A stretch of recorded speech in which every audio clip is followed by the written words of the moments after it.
Rorai Grande è una frazione di Pordenone confinante con il comune di Porcia, il cui nome trae origine dalla parola latina rus ruris, vale a dire campi. Essi infatti sono stati da sempre l'area agricola di Pordenone. A livello edilizio, l'edificio più antico di Rorai è la cappella del vecchio altare della chiesa di San Lorenzo Martire, il cui martirio fu quello di essere arso vivo su una graticola durante la persecuzione dell'imperatore Valeriano nel 258 d.C. La chiesa primitiva di questo luogo era una chiesetta che venne costruita prima del 1200 e che ha subito una serie di trasformazioni fino ad arrivare ad essere come riportata nella foto che fu scattata prima della sua demolizione. Tale demolizione fu fatta al fine di poter realizzare una nuova chiesa, più grande e meglio concepita a livello architettonico rispetto al precedente accumulo di edifici. Della vecchia chiesa, però, si salvò l'altare, nel quale, tra l'altro, vi si possono ammirare una serie di affreschi sulla sua volta ed un altare di marmo nel quale al lato sinistro vi è una statua di San Lorenzo Martire che tiene in mano la sua graticola, mentre nel lato destro vi è una statua di San Giovanni Nepomucemo. La nuova chiesa venne realizzata tra i primi del 1900, seguendo lo stile delle altre chiese della diocesi di Concordia Pordenone, realizzate dall'architetto Domenico Ruppolo di Caneva.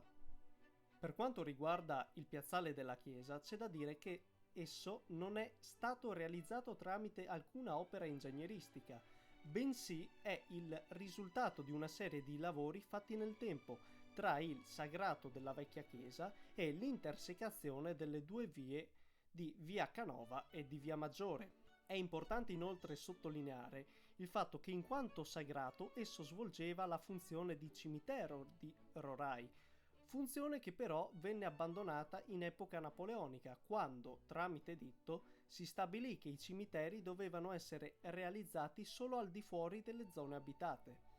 Esso infatti venne trasferito alla fine di Via Canova, costituendo così l'attuale cimitero di Rorai Grande.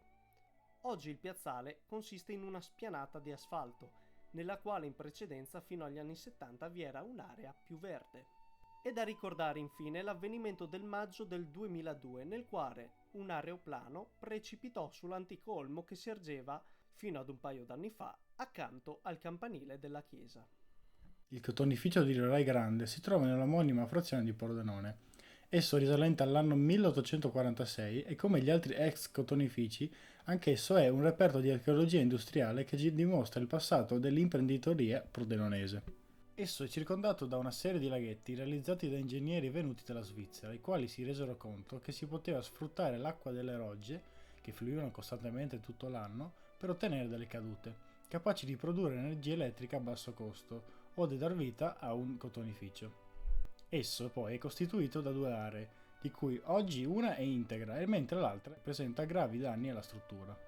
La sera del 5 gennaio del 1954, però, a causa di una copiosa nevicata, il tetto del cotonificio crollò durante la notte. Fu evitata la tragedia umana, però, poiché, sempre a causa di tale nevicata, erano saltati tutti gli impianti elettrici di Pordenone. Perciò il personale dello stabilimento era già stato mandato a casa prima che cadesse il cedimento del tetto.